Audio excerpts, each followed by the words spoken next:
I started because I was actually getting ready to fight on the street, and a coach rolled down the street, and he was like, "If y'all want to fight, go to the gym."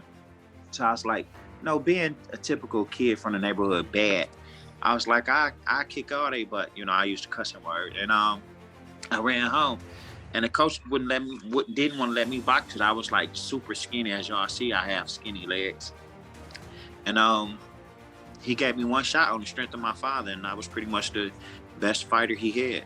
It was a lot of people that inspired me. My grandfather, my father played around, just going to the gym, working out, and Tommy Hearns. I used to always see him ride down the street to his boat, because where I grew up at, we stayed at the end of the river. A canal was behind our house, and just seeing this. And when I started boxing, I really started paying attention to it, and that was a homework assignment that I had to have. My father made me watch all the old fights, and I just was like, wow, I became a student of it. And one of your fights was against the Bulgarian Kubrat Pulev. Tell us a bit more about that fight, and what memories do you have from it? It was a good fight. I learned from every fight, and fighting Pulev, I learned some things. He's a very strong fighter. He have deep determination, but it's some things that he can work on, and it's some things that I could work on that I took away from that fight. What do you think his weaknesses are? Wow. His weakness, I believe, he just depends on one big shot. He don't set it up, and boxing is an art.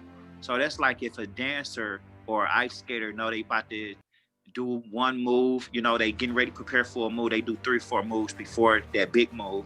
But what Pulev, I believe he was just trying to focus on one big shot. Everybody can't be knocked out. And I think that's what his weakness is. He don't know how to let it come or set it up, bait you in or set traps. Kubrat will face Anthony Joshua in London for the titles. Well, would you say that,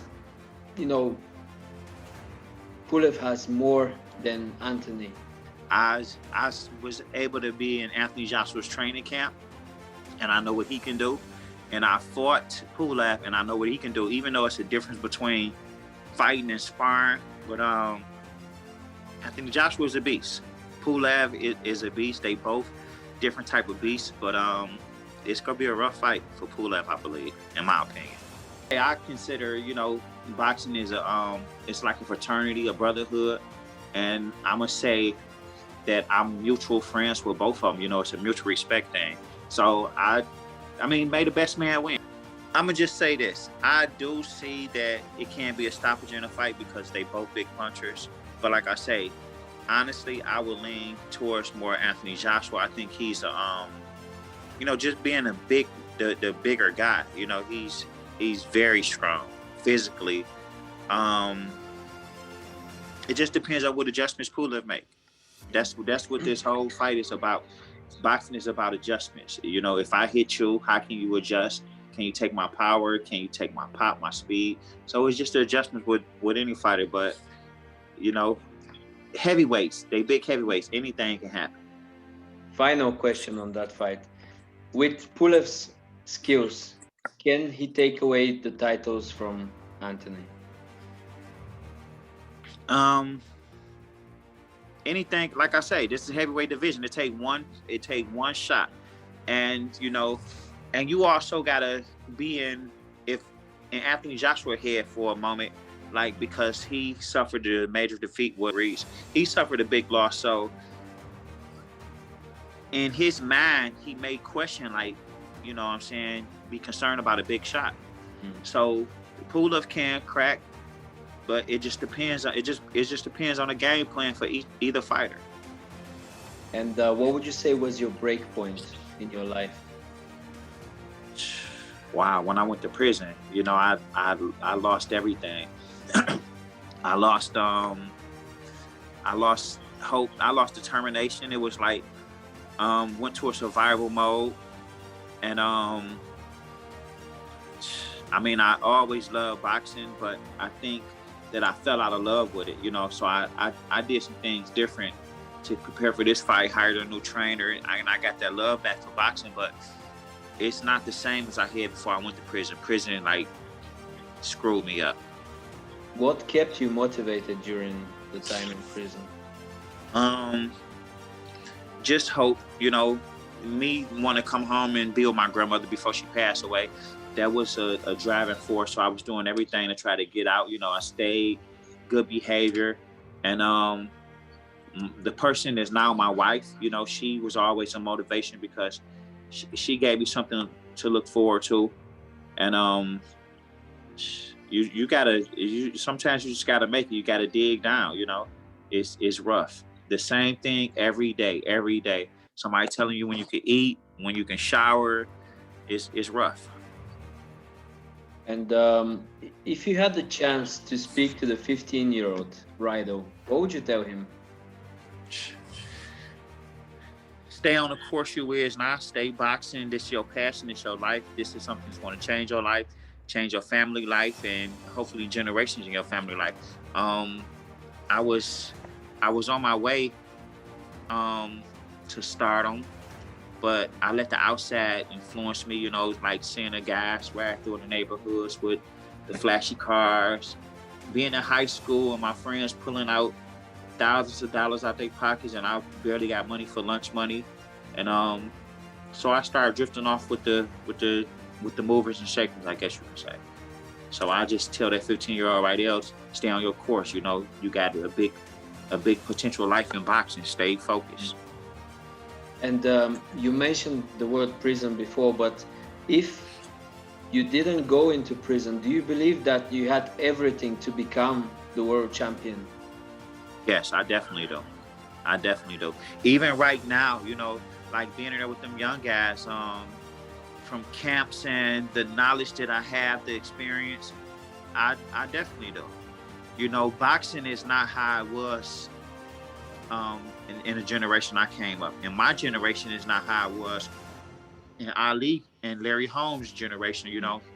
So I still got that old throwback style of boxing that a lot of these guys don't have. They don't depend on a jab. They just depend on one big shot. Like I say, everybody can't be knocked out. You got Mike Tyson, who was a devastating boxer. He could knock everybody out. You got Deontay Wilder. He could knock everybody out. So you can't knock everybody out. You got to know how to be schooled and set bait, set traps. And I had all that, you know. The toughest opponent that I ever fought, wow. I'm gonna say this, a guy named Uriah Grant. I fought him for the NABF title. And I can't believe what year it was. I think it was 2002 or 2003. And this guy threw a punch every second of the round. When the referee said break, he was still on my butt, white on rice. And after the fight, I shook his hand and I was like, oh my God, his knuckles were so big. And he told me that's come from cutting sugarcane his whole life. He was Jamaican. That was like my hardest fight ever. If you can share with us a funny story or a moment from the changing room, locker room, what would it be? Well, I'm not going to say it was the changing room or the locker room. It was actually June 13th, 2003, Friday the 13th. I had a show on ESPN. So I'm walking to the ring and for some reason, I don't know what made me go all the way to the bottom rope, under the bottom rope. So when I slid down to the bottom rope, like I felt my shorts split in the back. And I tried to climb in the ring and I tripped over the rope and I laid out and I fell and laid out like Superman in the middle of the ring. So the commentators was like, well, good thing Booker got on clean trousers and he already picking his spot for the fight that night, you know. But fortunately I was able to pull it off and I won a 10-round decision. They gave the guy 1 round, but I don't know what round they gave him on. But it was on national TV, so that was like the most embarrassing moment. And finally, if Rydell Booker weren't a boxer, where would you have been today? If I wasn't a boxer, that's a good question because I never really had the time to think about that. Like I said, I've been boxing since I was 7 years old, so that's my passion, my life. That's all I know. And like I know I keep going back on prison, but when I was coming home from prison, like that was my thing, to box. See my grandmother in box. And my wife was like, what's the first thing you'll do? First thing I want to do is go to the gym. So boxing is all I know and all I do know. But after my career, I am looking to get involved in being a coach, you know, training fighters, and hopefully I look up like my homeboy Jonathan Banks did, and have a world champion.